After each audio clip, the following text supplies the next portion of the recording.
di mana Yordania itu adalah salah satu pintu perbatasan ya dengan tanah Palestina. Jadi ketika kita akan masuk ke daerah ke negara pendudukan Israel ya di Palestina, maka salah satunya kita akan masuk melalui Yordania. Ada dua pintu ya, yaitu pintu dari arah Yordania dan satu lagi pintu dari arah Mesir. Ibu bapak sekalian, seringkali kalau kita mendengar kata Palestina, rasa marah, rasa sedih seringkali berkecamuk dalam diri kita. Karena apa? Baru semalam saya menonton ada 1.000 jenazah. Ada 1.000 jenazah yang dibungkus oleh kain warnanya hijau, kemudian dikuburkan dalam satu tempat.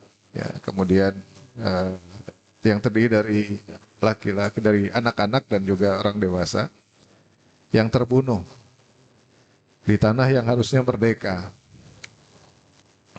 Tapi Allah memang saat ini menguji kita semua, apakah kita sebagai manusia, paling tidak bukan sebagai muslim, sebenarnya cukup saja kita sebagai manusia, apa kita peduli dengan itu atau tidak. Ya, tapi yang jelas bahwa ini adalah ada tragedi kemanusiaan yang sangat luar biasa yang terjadi di satu negara di mana sebagian besar penduduknya adalah penduduk beragama Islam. Di mana kalau misalnya kita, saya kira nanti Ustadz akan menyampaikan, ya karena beliau cukup paham, sangat paham saya kira karena sering bolak-balik masuk ke tanah harapan tadi, ya tanah yang seharusnya merdeka yaitu di Palestina. Dan tentunya ini merupakan satu cobaan saya kira sekaligus ujian buat kita bahwa tanah yang sudah sekian lama dianeksasi, sekian lama diblokade gitu, sehingga coba bayangkan ibu bapak sekalian, seluruh perbatasan yang menuju ke Palestina itu ditutup. Saya pernah berangkat ke sana, saya pernah beberapa hari di sana. Itu memang boleh dikatakan bahwa daerah tersebut betul daerah-daerah yang miskin. Tetapi subhanallah, saya kira Ustadz akan menyampaikan bagaimana anak-anak di sana itu, anak yang masih kecil saja sudah hafal Quran mereka. Kemudian ketika ditanya, ada yang bertanya, salah satu relawan Indonesia saya kira datang ke sana, kita ditanya siapa yang menjadi dokter katanya. Pada ngacung, ya. Tapi sedikit yang ngacung. Kemudian kita ditanya siapa yang jadi insinyur begitu. Pada ngacung juga. Hanya sebagian saja. Tapi ketika ditanya pada mereka siapa yang akan menjadi mujahid, semuanya tunjuk tangan. Saya kira ini sesuatu yang sangat luar biasa, ya. Ya mereka betul-betul sudah terasah dari sejak kecil, ya, dengan kondisi medan seperti itu, dan tentunya ini akan menjadi pembelajaran buat kita semua. Ya, Bapak Ibu sekalian, sekaligus dalam hal ini saya ingin melaporkan pada Bapak-Bapak dan Ibu bahwa kita semua alhamdulillah sudah mengumpulkan dana sebanyak 80.110.130 rupiah. Ya alhamdulillah saya waktu itu dengan Pak Rahmat, ya dengan Pak Fitrot dan dengan Pak Bowo hadir di sana, diserahkan kami langsung ke Majelis Ulama Indonesia yang diberangkatkan bersama-sama dananya itu dengan donatur-donatur lain. Jadi sebelumnya sudah terkumpul kurang lebih sekitar 24 miliar, kemudian pada saat di Monas itu terkumpul 5 miliar, dan pada saat pertemuan itu terkumpul kurang lebih sekitar 1,2 atau 1,3 miliar. Dan kemudian hari ini timnya Majelis Ulama sedang ada di Gaza untuk menyerahkan bantuan yang sudah kita titipkan, ya, insya Allah Bapak Ibu sekalian itu sampai. Ya, saya semalam bicara dengan kiainya. Wah, insya Allah Pak Daden, terima kasih pada seluruh jamaah Al-Akbar, dan nama Al-Akbar juga sudah dikenal, ya, karena kemarin ketika kita menyerahkan dana itu langsung ke mereka, bilang terima kasih Pak Daden, ini sudah kami sampaikan. Ya, salam dari mereka, tentunya salam dari rakyat Palestina untuk kita semua. Ya.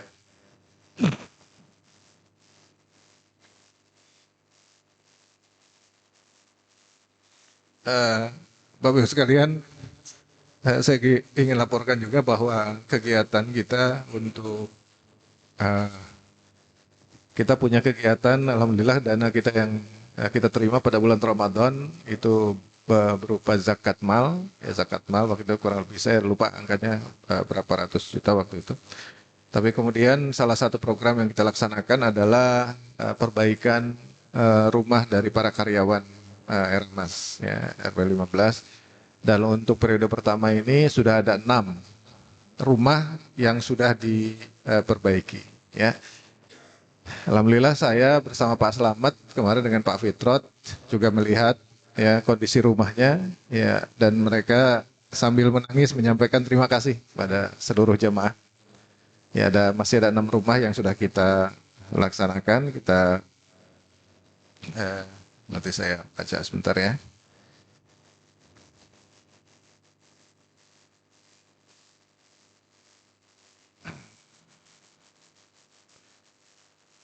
Nah, jadi ada program bedah rumah itu kurang lebih sudah menghabiskan biaya sekitar 33.429.000 ya. Jadi untuk 6 rumah, jadi 2 orang karyawan kebersihan dan 3 orang satpam. Dan sekarang alhamdulillah rumah mereka sudah rapi ya. Ada yang salah satunya rumahnya Ibu Karsini itu dari jalan itu turun kurang lebih sekitar 45 cm ya. Jadi ketika ada hujan itu dapat dipastikan banjir di rumahnya. Nah, pada saat seperti ini banjir tuh rumahnya. Kemudian akhirnya dinaikkan menjadi 45 cm. Jadi rumahnya itu agak di atas jalan ya sehingga kemarin juga menyampaikan ketika datang ya, mereka bilang terima kasih untuk para jamaah ya. Insya Allah ini sangat bermanfaat dan akan berbekas sekali di hati mereka ya di pikiran mereka bahwa kita sekarang ini sudah sekian lama karena misalnya Ibu Kartini itu sudah kurang lebih sekitar 30 tahun ya mengabdi di Era Emas, ada yang sudah 24 tahun ya misalnya Pak Effendi, ya, Pak Pendi, kemudian Pak Asep juga sudah ke 20 tahun mereka mengabdi di kita sebagai satpam, sebagai security. Dan rumah-rumahnya sekarang alhamdulillah sudah kita perbaiki, ada 6. Ada plafonnya yang tidak ada plafonnya, kita plafon, kita berikan plafon begitu ya. Ada yang rumahnya bocor, kita tambal bocor di atas ya, Mas. Wadallah. Betul-betul saya terharu ketika ketemu dengan mereka. Mereka mengucapkan terima kasih pada dan tolong sampaikan ya, sama bapak-bapak yang ada di masjid jamaah Masjid Al-Akbar ini. Dan saya kira ini sangat bermanfaat ya. Insya Allah nanti kalau kita ada lagi kegiatan, kalau kita dapat lagi dana dari zakat mal ini, saya kira akan prioritaskan untuk menyelesaikan pada rumah-rumah dari mereka. Jadi saya kira ini adalah merupakan wujud cinta kita terhadap para karyawan kita. Ya, yang mungkin selama ini karena keterbatasan dana yang mereka miliki, ya rumah mereka belum terpelihara. Kemudian ada satu lagi yang sama sekali tidak punya WC. Jadi di rumahnya tuh tidak ada WC-nya. Jadi WC itu dia cari tempat tetangga-tetangganya di saudara-saudaranya. Nah, kemudian kita buatkan WC, alhamdulillah ya sekarang mereka sudah punya WC sendiri. Kita siapkan septic tanknya begitu. Jadi memang tergantung dari kebutuhan dan permintaan mereka. Ya, jadi mereka sekarang sudah mereka senang betul. Ya ketika kita sampaikan yuk kelihatan wajahnya tuh masya Allah. Wajah ucapan terima kasih pada kita ya pada jamaah itu sangat luar biasa ya. Saya merasakan betul nanti laporannya saya kira ada Pak Slamet kita sudah bikinkan laporan apa-apa saja yang sudah disiapkan. Tapi yang jelas ini adalah bagian dari wujud kita dan insya Allah wujud bantuan kita. Ya Allah nanti tahun depan kalau misalnya kita sudah dapat lagi dana, kita prioritas kita adalah untuk perbaiki mereka karena mereka masih banyak yang masih rumahnya masih belum rapi ya. Bahkan ada yang bocor lah, ada yang rumahnya juga memang tidak terpelihara dan lain-lain. Tapi insya Allah dengan bantuan kita semua, paling tidak ya kita rapihkan. Walaupun tidak seperti yang kita bayangkan, ya apa namanya bedah rumah itu seperti yang ada TV ya, di RCTI atau di mana gitu. Tapi kita betul-betul kita rapihkan saja, rapihkan dan mereka juga sangat berterima kasih dengan apa yang sudah kita program yang sudah kita laksanakan. Saya kira Bapak Ibu sekalian, Ustadz sudah ada hadir di depan kita. Insya Allah beliau akan menjelaskan bagaimana mengenai Palestina, ya bagaimana tanah pembebasan Palestina, bagaimana Palestina itu, bagaimana rakyat di sana betul-betul selama sekian tahun, sekian puluh tahun itu sudah diisolasi, ya.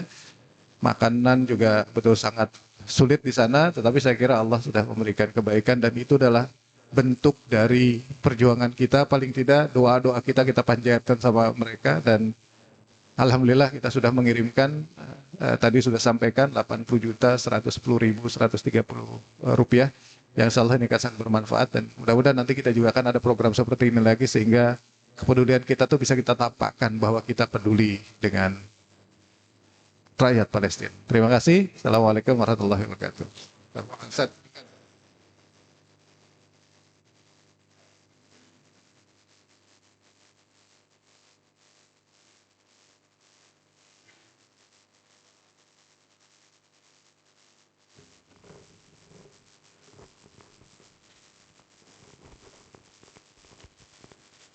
Bismillahirrahmanirrahim. Assalamualaikum warahmatullahi wabarakatuh.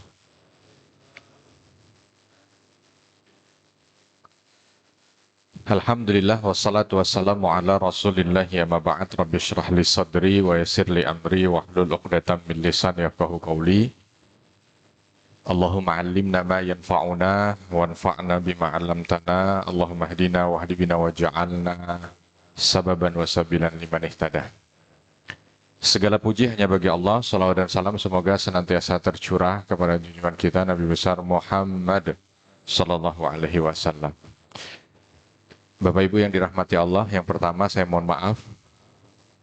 Mungkin saya tidak bisa menemani sampai selesai sholat syuruk ya, karena di pekan terakhir ini ada jadwal rutin yang sudah lama Zoom ya, dengan teman-teman ITS. Jadi nanti insya Allah jadwal saya di pekan kedua di masjid kita tercinta ini, di Masjid Al-Akbar. Kalau di pekan kedua, insya Allah saya bisa mungkin lepas waktu syuruk, kalau ada pertanyaan dan lain sebagainya, mungkin nanti bisa kita realisasikan. Nah, cuman ini saya mohon izin, karena sebenarnya mulainya jam 5, tapi Alhamdulillah karena kemarin ada sedikit kesalahan di jadwal, jadi mungkin nanti bisa sampai jam 5.20 pas syuruk 5.22, walaupun Bapak Ibu nanti jangan langsung sholat kan, menanti dulu barang 5-7 menit. Insya Allah kalau dilihat dari tema kita akan membahas tentang sejarah Bani Israel, karena banyak di tengah masyarakat ini yang salah dalam memahami. Ada yang bilang jangan menghina Israel, karena Israel ini nama nabi. Atau ada yang mengatakan, oh ini juga tempat yang memang dijanjikan juga untuk mereka, karena mereka Bani Israel. Ada yang mengatakan juga jangan injek-injek bendera mereka, karena itu perlambang seorang nabi. Jadi kalau kita injek bendera mereka, maka kita seolah menghina seorang nabi. Dan lain sebagainya, banyak syubhat-syubhatnya. Insya Allah nanti mudah-mudahan, walaupun saya yakin kalau di satu pertemuan, karena kita membahas 2.500 tahun perjalanan dari Bani Israel. Dari awal Bani Israel, siapakah itu Nabi Israel, terus anak keturunannya, terus sampai tiba-tiba yang tadinya Bani Israel menjadi Yahudi. Ya, kok yang dikenal terakhir hanya Yahudi, bukan Bani Israel. Bahkan ketika masa Nabi Muhammad SAW itu tinggal Yahudi, tidak ada lagi Bani Israel. Ya, dengan sampai saat ini. Tapi sebelum itu izinkan saya untuk breaking news sedikit Bapak dan Ibu. Tadi disampaikan oleh Pak Deden bahwa alhamdulillah sudah disalurkan bantuan 80 juta sekian. Sepekan yang lalu kalau tidak salah datang 2 orang doktor ke rumah. Memang asli Gaza beliau, satu dokter dalam bidang tafsir, satu dokter di ilmu kesehatan. Beliau terjebak di sini karena ada yang satu datang tanggal 5 Oktober, jadi sebelum penyerangan, dan yang satu akhir September. Jadi belum bisa pulang sampai dengan detik ini.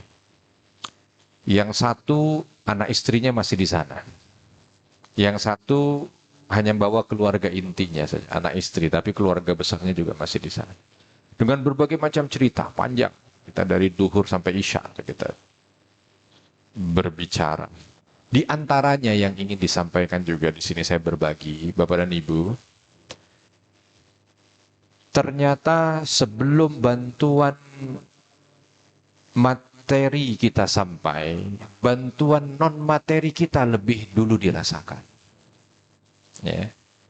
Jadi mungkin bantuan secara obat-obatan, bahan pangan, dan lain sebagainya yang belum sampai ke sana, tetapi sahabat-sahabat kita di sana merasakan bantuan doa dari kaum muslimin.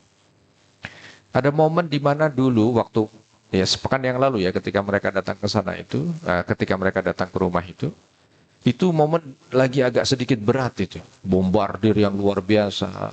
Ketika ingin menghubungi yang ada di sana itu on off, begitu terhubung tiba-tiba berita paman sudah syahid, kakak sudah syahid, rumah sudah hancur, off lagi. Terus lagi ketika bisa berhasil dihubungi, oh ternyata kampungnya sudah hancur. Tapi ada yang luar biasa gitu. Saya teringat dengan firman Allah Subhanahu wa taala di dalam surah An-Nisa itu, "Wala tahinu fi ibtigha'il qaum." Jangan pernah kalian itu putus asa ketika memerangi kaum. Kaum dalam tanda kutip yang memerangi kita. Jangan kalian pernah putus asa memerangi mereka-mereka yang memerangi Allah. Karena apa? Kalau kamu merasa sakit, maka sesungguhnya mereka juga merasa sakit. Kalau kamu susah, mereka susah. Kalau kamu sulit, mereka sulit. Wa tarjuna minallahi ma la yarjun. Dan kamu mengharapkan sesuatu yang tidak mereka harapkan, akan mendapatkan sesuatu dari Allah, ya, sesuatu yang tidak mereka dapatkan. Maka Palestina pada hampir 2 bulan ini banyak sekali bisa memberikan pelajaran yang luar biasa. Di antaranya, bagaimana doa kita yang sudah sampai duluan itu. Mereka di sana, Bapak Ibu, banyak sekali merasakan keajaiban. Ini bukan saya baca dari berita, bukan saya dengar, enggak, tapi dari mereka aja yang datang ke rumah, yang memang keluarganya masih di sana dan memang orang asli sana, lalu bercerita tentang itu. Bagaimana mereka merasakan keajaiban yang begitu luar biasa. Bantuan makan memang tidak seberapa, karena biasanya masuk dari Rafah di Mesir itu ke Gaza per hari tidak kurang dari 500 truk. Makanan itu ya, untuk mensuplai 2,2 juta rakyat Gaza. Tiba-tiba begitu perang terhenti, bisa kebayang. Ya. Akhirnya banyak orang datang ke camp, banyak orang datang ke pengungsian. Yang di situ makanan juga terbatas. Tapi yang mereka rasakan hari demi hari, itu ya, berbagai macam keajaiban dalam hal konsumsi ini luar biasa. Masuk satu tempat yang biasanya, masuk satu tempat yang diisi biasanya oleh 100 orang, makanan tiba-tiba datang hanya untuk 10. Tapi 10 ini ketika 100, 200 orang datang makan, kenyang semuanya. Kenyang semuanya. Alhamdulillah di sana kan kalau konsumsi nggak pakai nasi bok. Kalau pakai nasi bok udah langsung kelihatan kurangnya. Berapa nasi bok? 10. Ah sudah. Kalau di sana nggak kan? Di sana modelnya roti Arab itu. Dan 10 roti masuk, bro. Mungkin dengan cocolannya apa segala macam, ya mungkin hanya sekedar cukup buat 10 orang. Tapi akhirnya makan bersama, luar biasa. Mereka semuanya kenyang dan itu masih sisa. Jadi kalau kemarin Dr. Syakir itu, yang dokter tafsir itu, saya termasuk yang rugi, Ustaz. Saya bilang, kenapa rugi? Karena saya tidak merasakan apa yang mereka rasakan. Yang selama ini, karena beliau dokter tafsir gitu ya. Yang selama ini mungkin kita hanya bicara tentang sejarah, bagaimana dulu Nabi dan para sahabatnya mendapatkan keajaiban di saat mereka dalam kondisi kritis memerangi orang-orang kafir. Ini mereka rasakan. Walau saya di sini tidak merasakan. Tapi Masya Allah ketika saya telepon, ada saja cerita-cerita keajaiban yang lain. Termasuk diantaranya, Bapak dan Ibu, salah satu alasan yang tidak diungkapkan oleh Israel tentunya ya. Kenapa mereka menghancurkan banyak rumah sakit? Kenapa mereka menghancurkan banyak rumah sakit? Di antara alasannya, dan itu yang disampaikan oleh sahabat-sahabat yang ada di sana. Jadi mereka ini, penjajah ini bingung. Dia udah tahu bahwa semua sudah diblokade, semua sudah di stop.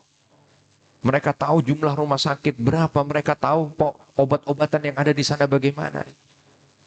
Tapi menurut pikiran mereka, orang kalau kena serpihan bom atau kena senjata berat, atau kena luka bakar, itu masuk rumah sakit, tuh keluar ya mungkin sebulan, 2 bulan baru sembuh. Ini 2-3 hari sembuh, Pak. 2-3 hari. Bukan 23 ya. 2 atau 3 hari tiba-tiba sembuh. 2 atau 3 hari tiba-tiba sembuh. Maka mereka itu curiga. Ini di dalam rumah sakit ini jangan-jangan ada ramuan ya, yang ini tidak diketahui. Padahal kita sendiri kalau mungkin Bapak Ibu memperhatikan dan ikut melihat ya, walaupun mungkin tidak tahu apakah di media mainstream ada atau tidak, biasanya sih kalau di media yang normal ya mungkin tidak disampaikan. Tapi banyak sekali. Itu ada yang mau diamputasi, Pak. Nggak ada lagi obat bius. Atau ingin dibelah gitu, ada pembedahan akan diambil serpihan-serpihan, nggak ada lagi obat bius. Jadi ya dokternya hanya minta kepada pasien, bahkan sampai operasi sesar. Nggak tahu apakah sampai atau tidak gitu kan. Operasi sesar, harus dioperasi mau tidak mau karena kondisinya berat supaya menyelamatkan nyawa. Tapi nggak ada obat bius, nggak ada yang bisa. Akhirnya apa? Dokternya hanya minta kepada pasiennya, kamu baca Al-Fatihah saja. Kamu baca Al-Fatihah, saya baca Al-Fatihah. Itu ada videonya juga yang ramai ya, tersebar di Timur Tengah. Oh itu dibedah, ya beberapa tempat dibedah ya, dengan Al-Fatihah, dan yang dibedah itu nggak kerasa sakit. Yang membedah juga akhirnya diberikan kekuatan, karena kalau nggak punya mental juga membedah tanpa obat bius itu bukan ringan buat dokter bedah. Tapi itu Masya Allah luar biasa. Satu. Itu takut mereka. Maka mereka mencoba untuk mencari alasan lah gimana caranya menghancurkan. Jangan sampai ini. Ya, karena memang mereka punya target yang hanya di bawah 10 hari. Ternyata hampir 2 bulan juga belum selesai misi mereka. Penjajah ini maksud saya. Ini keajaiban yang ada. Dengan banyak sekali keajaiban yang luar biasa. Saya mendengarkan itu sampai Masya Allah luar biasa. Makanya mereka mengatakan jangan berhenti doakan kami. Karena kekuatan yang kami rasakan sebelum bantuan materi. Karena bantuan materi ya pasti akan semuanya serba antri ya, bertahap apa segala macam. Kalau doa kan langsung lewat langit, dan itu yang mereka rasakan. Itu yang mereka rasakan. Bahkan terakhir kemarin tadi malam saya ada Zoom meeting juga dengan beberapa sahabat dari Gaza. Yang disampaikan ini sudah menyentuh 1 digit suhu. Ya. Memang sesuatu yang sangat diperlukan adalah pakaian dingin. Karena di daerah Syam itu, Bapak dan Ibu, musim dinginnya itu kalau menurut saya pribadi ketika saya di sana agak beda. Ya, memang dia tidak sampai menyentuh minus dan lain sebagainya seperti beberapa negara di Rusia atau Eropa Utara. Tapi ketika masuk musim dingin memang tidak kalah dingin lah dengan beberapa daerah yang mungkin mendekati minus. Karena angin dari gurun itu ternyata membuat jauh lebih dingin lagi. Apalagi nanti kalau sudah turun hujan. Berat. Tapi di antara yang disampaikan juga oleh mereka, nggak tahu musim dingin ini memang Allah Subhanahu wa Ta'ala yang akan menjaga mereka gitu. Belum banyak bantuan pakaian dingin datang. Ya, tapi memang masa-masa di saat kemarin hujan ya. Orang di sana itu Bapak Ibu, kalau udah hujan beda dengan kita. Kalau di sini hujan masih bisa mandi hujan. Ya. Tapi kalau di sana udah musim dingin, jangankan mandi hujan.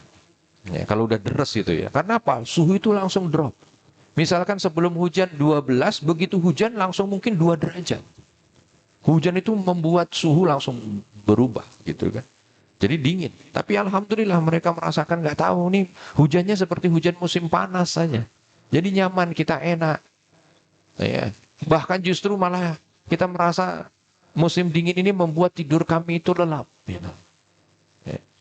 Jadi teringat dengan perang Khandaq, di mana dulu kaum muslimin dalam kondisi yang sangat krusial, kritis.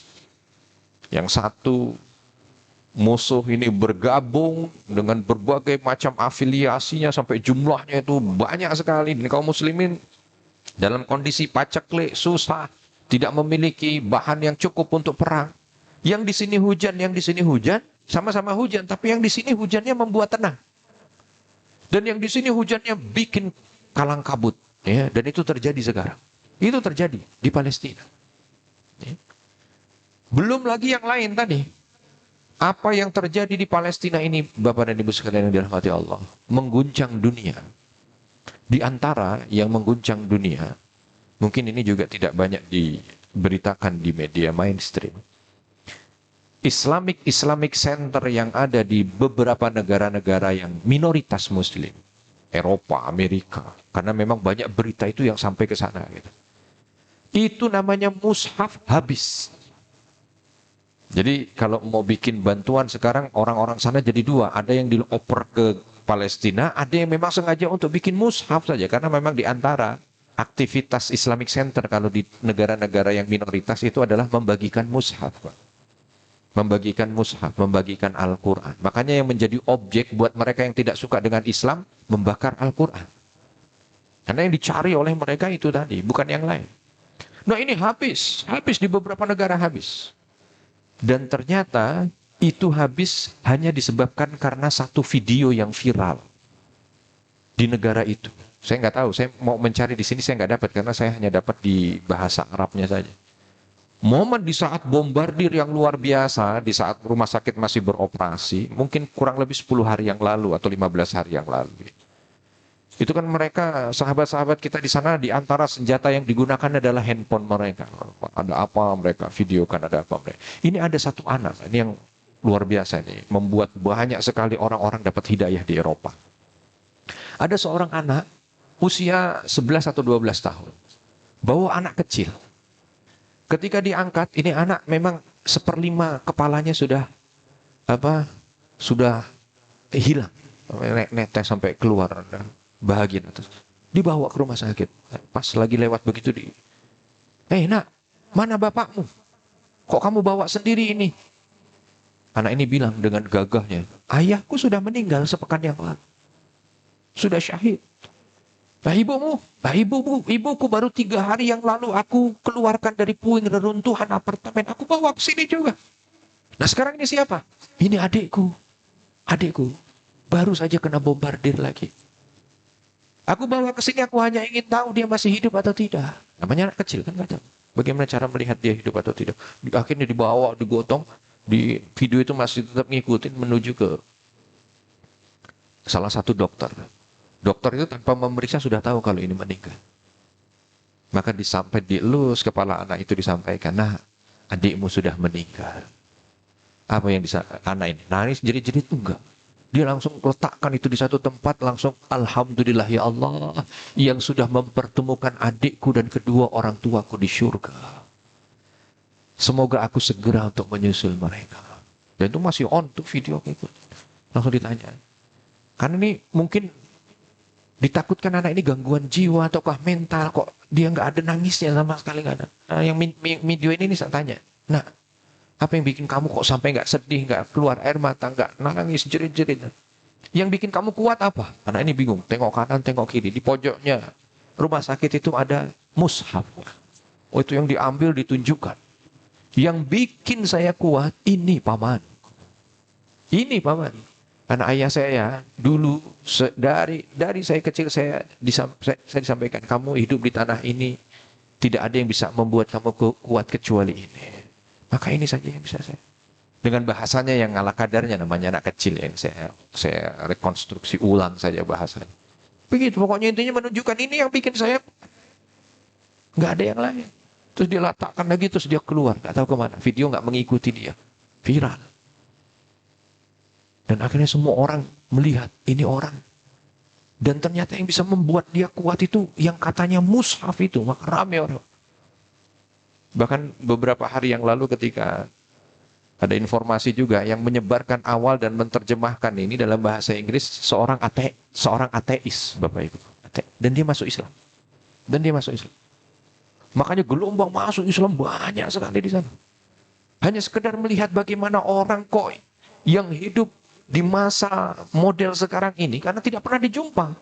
Mau dijumpa dimanapun, kalau namanya kondisi perang, takut, eksodus. Nggak usah jauh-jauh lah, yang terakhir diserang sama Rusia itu. Ya, negara mana namanya? Ukraina. Baru ada satu bom, semua satu kota keluar. Nggak teriak takut. Ini enggak. Jadi ini membuat keajaiban yang luar biasa, bukan hanya buat orang Gaza, buat orang luar Gaza. Ya. Sekarang namanya kafiyeh yang dipakai Ustadz. Ini dibeli orang, rame orang beli. Ya. Ada satu omongan di antara mereka, kafiyah ini kalau dikalungin kayak ustadz kita ini, kayak imamnya, itu bisa bikin orang itu jadi kuat, katanya. Makanya orang-orang yang mungkin lagi stres, lagi apa, di Eropa dan Amerika itu beli kafiyah di begini. Sumbernya hanya gara-gara satu. Ada satu video, ini di tepi barat, bukan di Gaza. Dan ini baru karena memang sekarang ini yang sulit di Palestina bukan cuma Gaza, Bapak Ibu. Tepi barat juga sama. Luar biasa mengerikan. Ya. Saya itu ikut grup. Tadi sebelum subuh, saya datang 10 menit sebelum azan. Ada grup yang kita, ini komunitas, kalau bahasa saya itu mungkin Karang Tarunanya Masjidil Aqsa lah. Mungkin saya orang Indonesia yang diikutkan satu-satunya di situ untuk melihat saja kabar-kabar terkini. Dan yang dimasukkan di situ bukan orang nawarin makanan, bukan orang enggak, yang dimasukkan di sini hanya berita, ada rumah dibulldozer, ada kampung dihancurkan, ada satu lagi yang atau ada yang terluka, ada yang segala. Tadi udah habis, Pak. Habis saya baca semua. Sekarang nih, dia di nomor satu lagi, ini ada 71 berita lagi, padahal di sana tengah malam. Di sana jam 1 malam ini. Ada 71 berita. 71 berita ini istri kehilangan suaminya, orang tua kehilangan anaknya, entah hilang kemana. Ya, terus rumah dihancurkan, kampung diusir, segala macam begitu. Ya. Ini ada seorang kakek ini.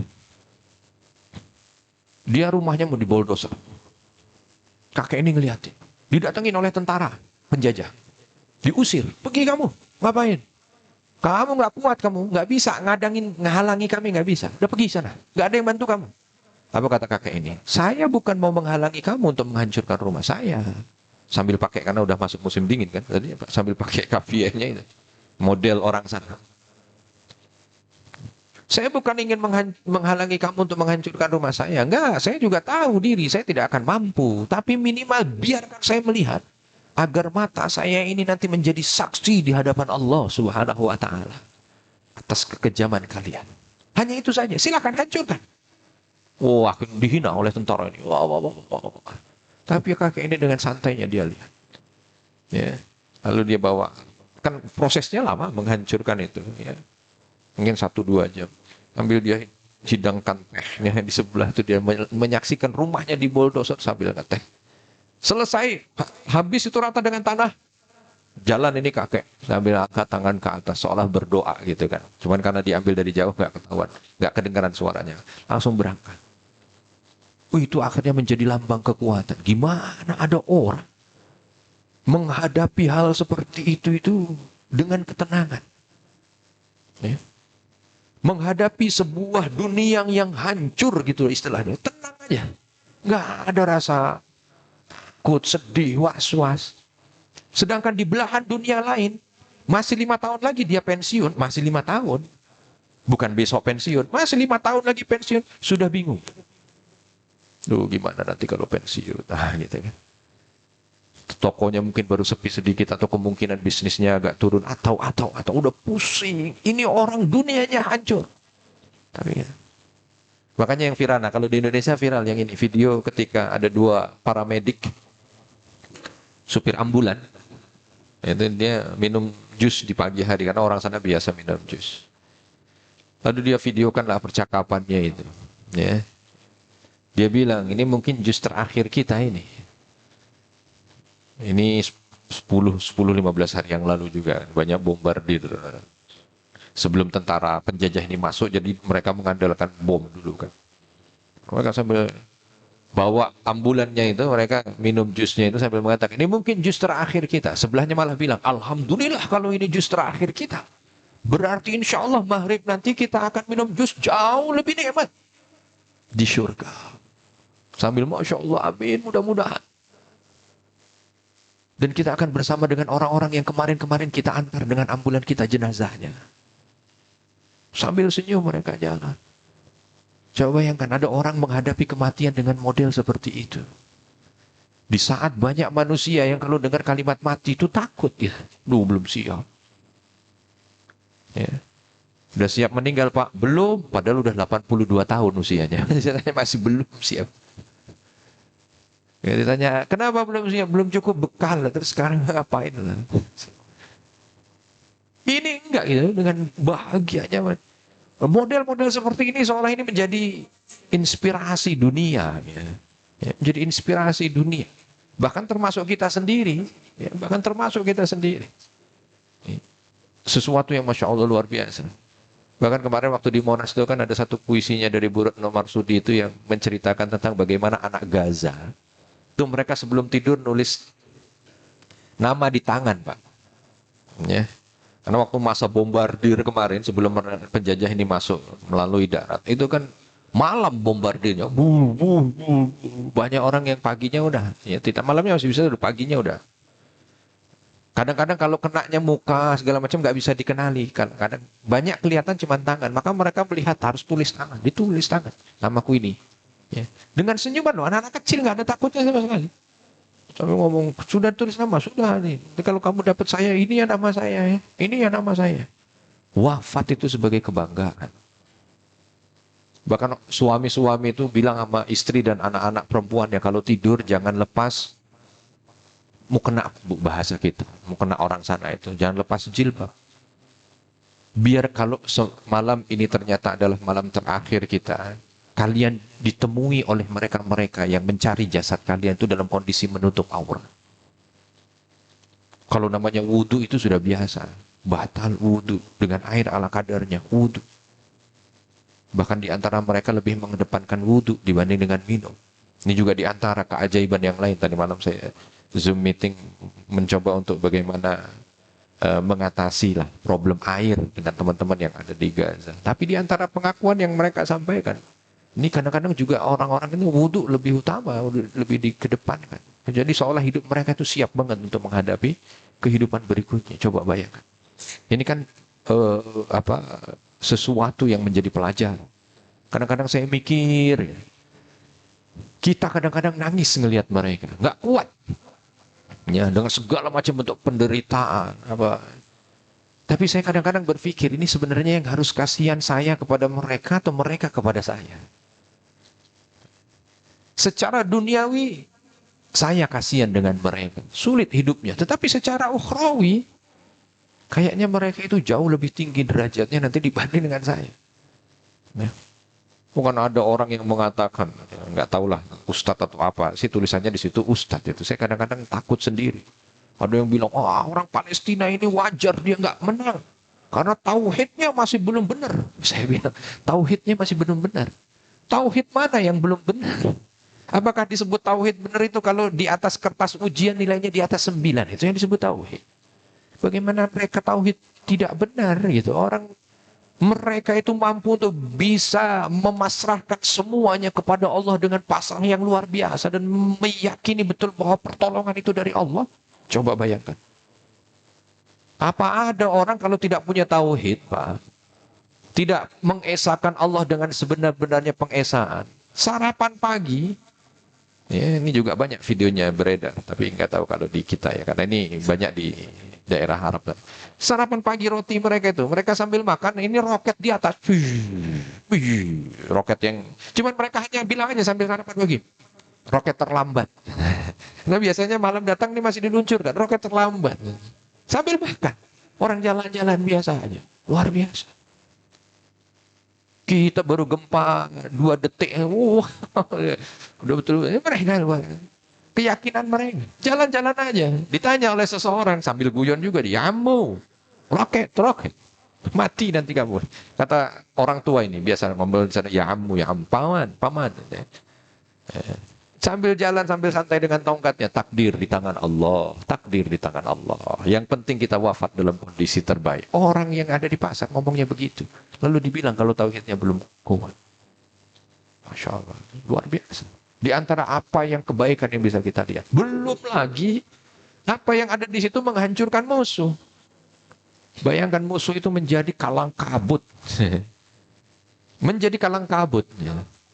Gimana kalang kabutnya? Coba bayangkan, kan yang sampai di kita menuduh rumah sakit sebagai markas pejuang Hamas. Ya. Bingung carinya sekarang mana lagi, akhirnya dia bikin video, seolah betul di bawah, tapi ternyata ketahuan kalau itu rekayasa. Persiapannya sudah dibocor gitu, namanya wa makaru wa makarallahu wallahu khairul makinin. Oh, dia makar tapi Allah punya makar juga. Kelihatannya sudah tapi sebutan-sebutan 3 2 action ketahuan gitu. Bahan-bahan yang dimasukin duluan ketahuan. Ada mereka bikin seolah menjadi sesuatu yang asli, tapi ternyata itu hancur juga, apalagi di daerah Timur Tengah ya. Nah, ada seorang tentaranya masuk seolah mengabarkan sebuah tempat di mana di situ pusat Hamas, dan itu juga ramai di Indonesia kan. Tapi itu sudah lama sebenarnya. Ini awal mereka masuk via darat. Terus di temboknya ada tulisan bahasa Arab. Ini buktinya, ini buktinya. Ini bukti bahwa orang-orang Palestina ini menyerang. Ini nama-namanya. Dan di bawahnya ini.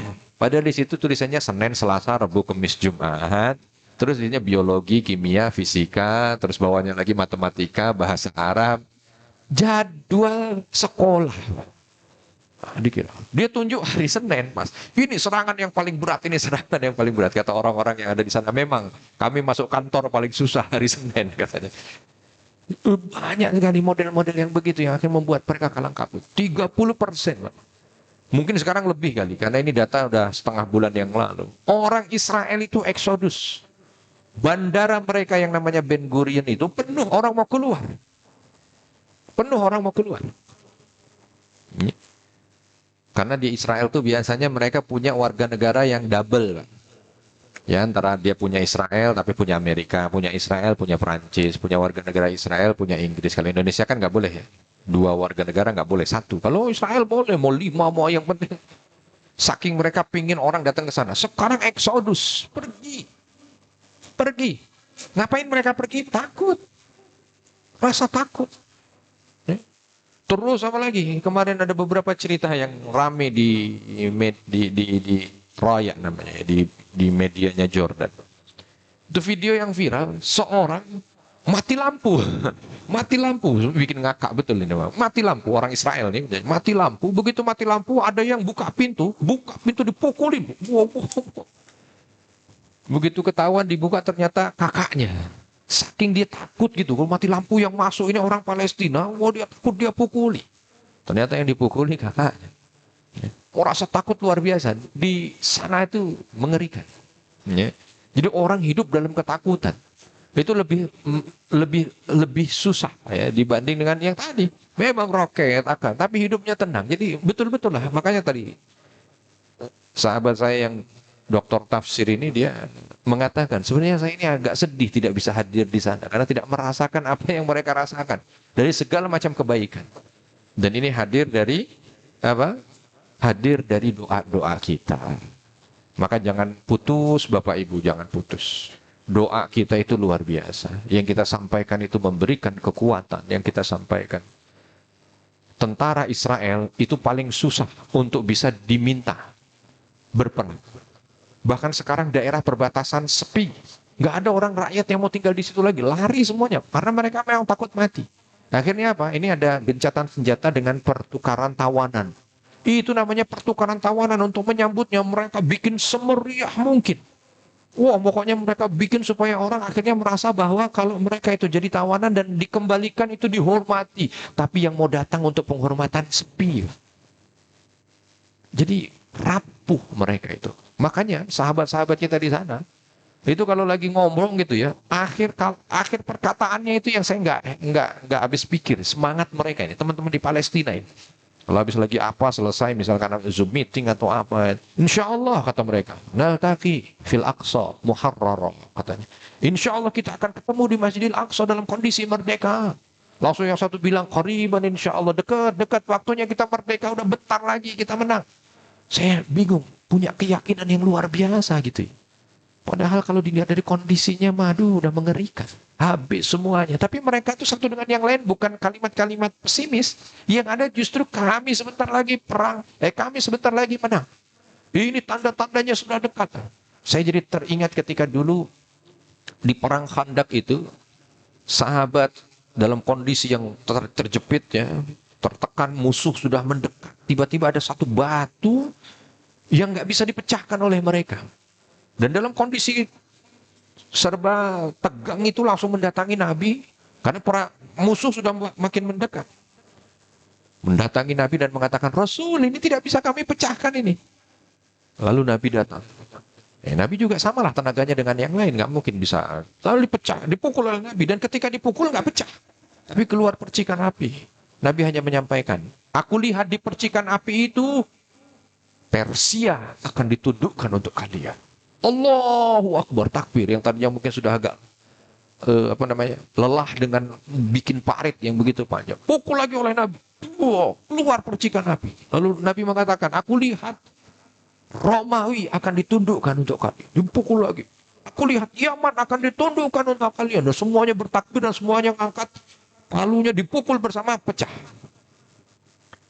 Kala itu jangankan bicara untuk menaklukkan negara-negara besar yang tadi disampaikan oleh Rasul. Hidup sampai besok aja belum tentu. Hidup sampai besok belum tentu dengan kondisi yang mengerikan di perang Khandaq itu tadi. Tapi optimisme yang ada yang ternyata akhirnya itu tercapai. Dan semangat-semangat itu yang ada di mereka. Semangat yang menjalani kehidupan. Ya, jadi mirip dengan apa yang disampaikan oleh Rasul. Kalau kamu tahu bahwa kiamat itu besok dan di tempat kamu masih ada sesuatu yang bisa kamu tanam, tanam. Dan itu yang terjadi. Mereka itu kalau pagi ya sudah seperti biasa aja, ayo. Kalau ini mau kemana, ayo kita. Ayo biasa nanam, karena daerah itu kan ada beberapa daerah yang menjadi tempat cocok tanam. Dan itu juga yang terjadi di beberapa bahagian yang lain seperti di tepi barat dan lain sebagainya. Jadi banyak sekali pelajaran-pelajaran. Dan mudah-mudahan ini juga yang akan menjadi cerminan buat kita. Dan yang terpenting juga jangan lupa Bapak dan Ibu, kondisi Masjidil Aqsa juga makin kritis sekarang. Saya mohon selipkan doa. Dan itu yang sudah terbukti. Bukan saya yang bilang, mereka-mereka yang ada di sana merasakan kami mampu seperti ini bukan karena kami soleh. Bukan karena kami ini kuat iman, tapi karena doa kaum muslimin. Bagaimana ditunjukkan Indonesia kumpul sekian, langsung itu. Semangat mereka itu berkobar lagi. Makanya saya berusaha lah, pokoknya kalau ada di dekat-dekat ini ada tempat-tempat yang bisa cuman sekedar kumpul, karena ternyata kumpulnya kaum muslimin di belahan bumi manapun, termasuk di Indonesia kemarin ada di Monas, ada di Bekasi, ada di Depok, itu sampai ke sana. Dan ketika mereka melihat, itu memberikan support yang luar biasa. Ya, bahkan bahasa mereka kalau saya dengar dari mereka, itu kami lapar pun kalau ngelihat itu jadi kenyang. Kami kedingin kalau ngelihat itu jadi hangat. Kami lagi lemah kalau ngelihat itu. Kami lagi sedih kalau ngelihat itu, jadi kayaknya disupport lagi dengan energi-energi yang. Nah, ini yang sekali lagi mungkin apapun lah yang bisa kita lakukan untuk mereka. Bismillah. Ini hanya wasilah. Kemenangan tetap dari Allah. An-nasrum minallah. Nah, ya. Kemenangan itu dari Allah Subhanahu wa taala, dan insya Allah kemerdekaan itu dekat. Ya, kemerdekaan itu dekat. Ya Allah, saya sebenarnya ingin melanjutkan, tapi justru ini breaking news dulu, tapi saya penting karena tadi malam ketika kumpul dengan beberapa teman dari Gaza walaupun via Zoom, mereka menyampaikan amanahnya itu. Tolong Ustadz kalau dalam beberapa kesempatan sampaikan, Ustadz, sampaikan. Sampaikan segala terima kasih kami, sampaikan apa yang kami alami di sini. Memang berat, ya. Dan semua ini adalah tragedi kemanusiaan. Tapi di balik itu, wala tahinu wala tahzanu wa antumul a'launa in kuntum mu'minin. Kamu jangan pernah lemah, jangan pernah merasa hina, karena kalian tinggi selama ada iman. Dan ternyata itu dibuktikan. Ya. Ternyata dibuktikan. Dan insya Allah mudah-mudahan ini menjadi titik balik lah untuk semuanya. Ya, titik balik untuk semuanya, titik balik untuk kemerdekaan Palestina. Dan saya juga mencoba untuk mengambil semangat mereka, walaupun secara teori di otak saya tidak masuk, tapi semangat mereka yang husnuzon luar biasa itu mudah-mudahan yang membuat itu menjadi terrealisasi bahwa insya Allah Palestina sebentar lagi akan merdeka. Dan insya Allah kita akan bisa sujud di Masjidil Aqsa dalam kondisi merdeka. Insya Allah. Sekali lagi mohon maaf Bapak Ibu. Saya udah waktu syuruk juga tadi ya. Insya Allah sambil menunggu nanti Bapak Ibu mungkin 5 menit lagi udah bisa ya sholatnya setelah waktu syuruk. Ya, saya izin. Insya Allah nanti di bulan depan di pekan keempat ya Pak Imran ya. Pekan kedua ya, pekan kedua insya Allah ini yang kita akan bisa lebih lama dan lebih panjang untuk bisa bersilaturahmi. Kalau ada kesalahan saya mohon maaf dan kepada Allah menampun. Subhanakallahumma wa bihamdika asyhadu an la ilaha illa anta astaghfiruka wa atubu ilaik. Wassalamualaikum warahmatullahi wabarakatuh.